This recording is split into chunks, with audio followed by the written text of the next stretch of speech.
it's painful to understand how much of what you're doing isn't productive. So I'll give you an example. So I've done this a couple of times with classrooms full of students. Usually when I'm lecturing about career development, say, okay, how much time do you waste? So then I get the class to vote. How many of you waste 10 hours a day? It's like 10% of the kids will put up their hands.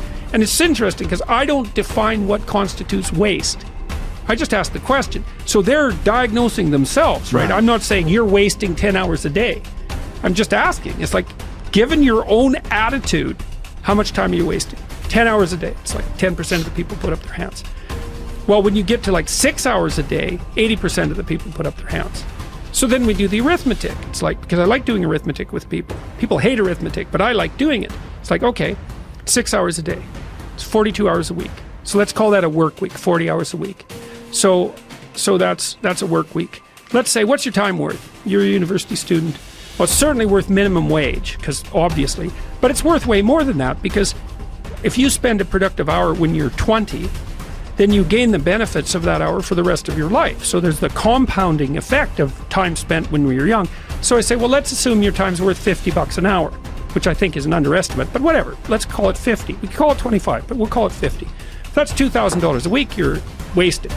It's $100,000 a year. It's like, how much better would your life be if you weren't wasting $100,000 a year?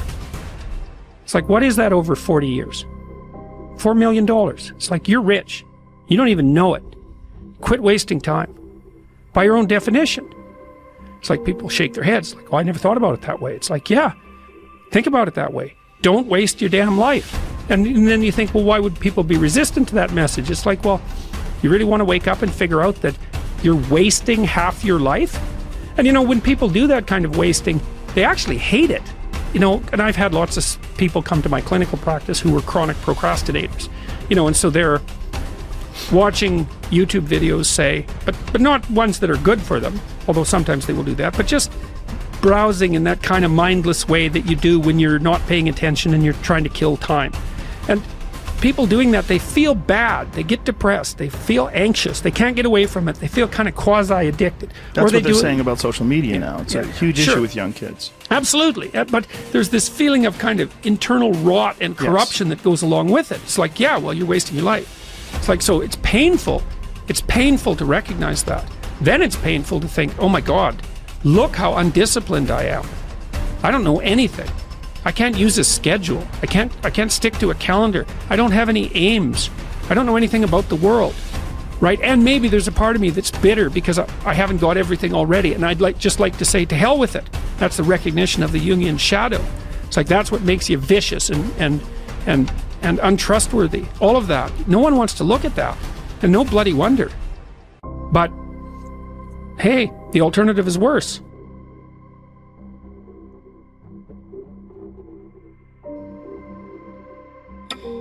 I hate it when I see young people wasting their time, wasting all this technology got, just sitting around in this world that's been created for you, that everything is instant. You all have stuff at your fingertips that can make you great. But if you could combine your technology with your parents and your grandparents' work ethic, you could be rich, man. But you cannot erase the work ethic part. There is no getting around. Ain't no elevator to the top. You got to take the stairs. The elevator don't go to the top, man. Not in the world of success. You gotta take the stairs. Y'all gotta start getting gritty, man. You gotta develop some dog in you.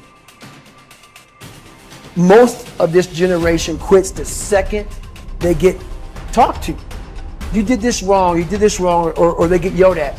It's so easy to be great nowadays because everybody else is, most people are weak. This is a softened generation. So if you have any mental toughness, any ability, if you have any fraction of self-discipline, the ability to not want to do it but still do it. Play the long game. Aim for legendary. Say, I want to have the guts and the grit and the acumen and the mindset and the capability and the commitment to create enduring success. Be the person who is up reading, listening to the podcast, writing in your journal, setting your goals, focusing on your intentions. As you become more successful, become more humble. As you become more successful, work even harder. As you become more successful, care even more about your product. As you become more successful, learn even more. Dedication, hard work, dedication, hard work. I'm a one-man army. The world can go against me. I'm still coming on top. I need you to go harder than you've ever gone before. I need you to be more dedicated than you've ever been before. Life's one big fucking head game. You play with yourself. If you lose, it's because you allow life to get in your fucking head. It's you. You've got to make it your personal business to make it happen. And you've got to resolve within yourself that I'm the one. I'm the one to make this happen. I'm the one to become successful. I'm the one. I'm the one. No matter how bad it is or how bad it gets, I'm going to make it.